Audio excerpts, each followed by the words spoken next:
Why do some engines fall apart at just 300 horsepower, while others handle 1,000 and keep going? Today, we're breaking down the real reason, and why engines like the Toyota 2JZ-GTE became legends. When you increase engine power, everything goes up: pressure, temperature, stress on internal parts. And a regular engine just isn't built for that. It starts overheating, parts wear out, and sooner or later, it fails. But some engines were built with massive strength from the start. We're talking about strong cast iron blocks, reinforced pistons, durable crankshafts. These engines are made to handle extreme stress. Now add a turbo forces more air into the engine, which means more fuel and way more power.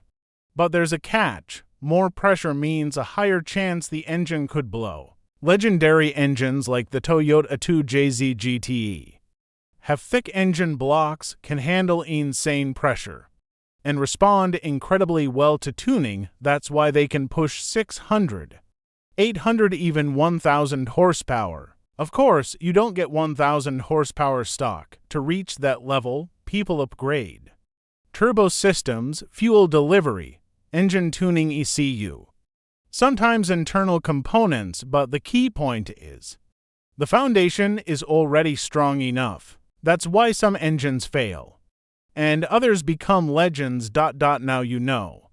1,000 horsepower isn't magic, it's engineering. Subscribe for more breakdowns like this and comment which engine you want next.